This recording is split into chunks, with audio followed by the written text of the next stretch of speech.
अब बात बंगाल की।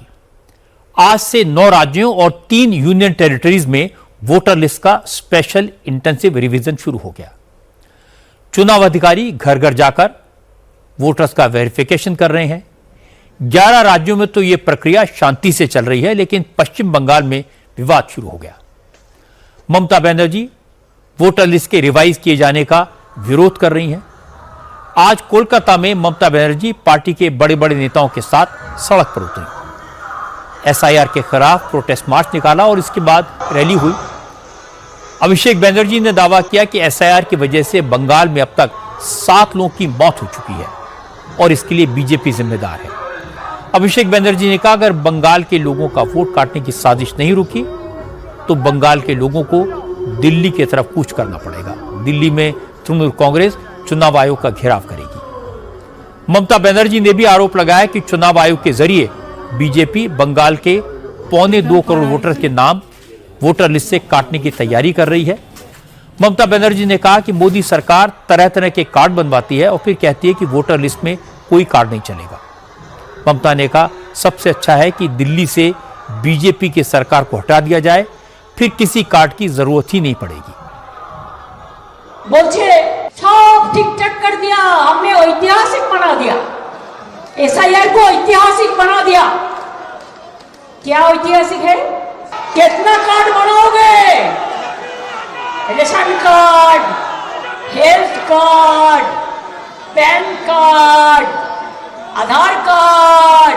अगर तुम जनता का पास से 1000 करके आधार कार्ड बनाने के लिए लिया तो तुम क्यों अभी कहते हैं आधार कार्ड?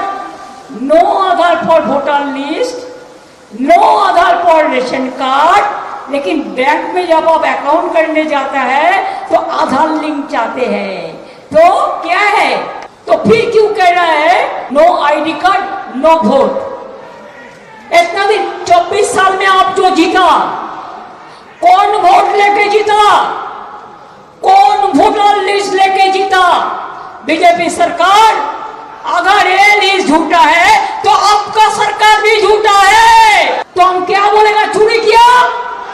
चोर को जवाब देना बोलो। सबसे बढ़िया ये है, एक परिवर्तन करके दिल्ली सरकार को हटाओ देश से।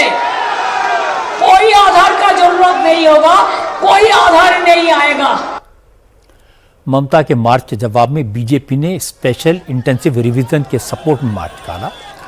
शुभेंदु अधिकारी ने कहा कि ममता बनर्जी मुसलमानों को खुश करने के लिए एसआईआर का विरोध कर रही हैं, लोगों को डरा रही हैं। शुभेंदु अधिकारी ने कहा कि आज का प्रोटेस्ट बांग्लादेश के जमातियों ने किया था और ममता उन्हीं को बचाने के लिए सड़क पर उतरी थी, लेकिन चुनाव आयोग एसआईआर का प्रोसेस पूरा करेगा। अगर ममता ने उसमें अड़ंगा डाला तो फिर बंगाल में राष्ट्रपति शासन लगेगा।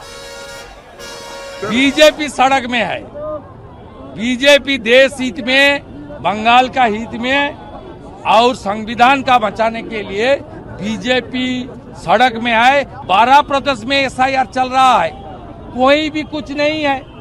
नॉन एनडीए गवर्नमेंट भी है, तमिलनाडु चल रहा है, कोई जुलूस नहीं है, कोई ये सब नहीं है। ओनली इन बंगाल ये लोग का एजेंडा, हिडन एजेंडा बहुत क्लियर। ये बांग्लादेशी मुसलमान घुसपैठिया रोहिंग्या को प्रोटेक्ट करने के लिए हल्ला बोल मचा रहा है, चोर मचा रहा है शोर। ये भी आज जो कर रहा है एसआईआर को एनआरसी के नाम पर, ये बंगाल, पश्चिम बंगाल का लॉ एंड ऑर्डर को खत्म करने के लिए और हिंदू को डराने के लिए कर रहा है। इलेक्शन कमीशन का पावर है, वो सब कर सकता है, उनको ही करना पड़ेगा। नहीं होगा तो वोटर लिस्ट नहीं होगा, वोटर लिस्ट नहीं होगा तो चुनाव नहीं होगा, चुनाव नहीं होगा तो सही वक्त पर सरकार नहीं बनेगा, सही वक्त पर सरकार नहीं बनेगा तो हमारी कॉन्स्टिट्यूशन जो बाबा साहब लिखा हुआ है उसमें लिखा हुआ है राष्ट्रपति शासन लागू हो जाएगा। वोटर लिस्ट को रिवाइज करवाना चुनाव आयोग का अधिकार है और ऐसा भी नहीं कि हमारे देश में वोटर लिस्ट कोई पहली बार रिवाइज की जा रही है। और यह सबके इंटरेस्ट में है कि चुनाव से पहले वोटर लिस्ट को दुरुस्त किया जाए। जिन लोगों की डेथ हो गई है या जो लोग शहर छोड़कर चले गए हैं उनके नाम हटाए जाएं। लेकिन ममता बनर्जी के लिए यह एक बड़ा पॉलिटिकल इशू है। वो एसआईआर को चुनाव का मुद्दा बनाएंगी, एसआईआर के नाम पर लोगों को डराएंगी और इसका असर पश्चिम बंगाल में ऑलरेडी दिखाई देने लगा है।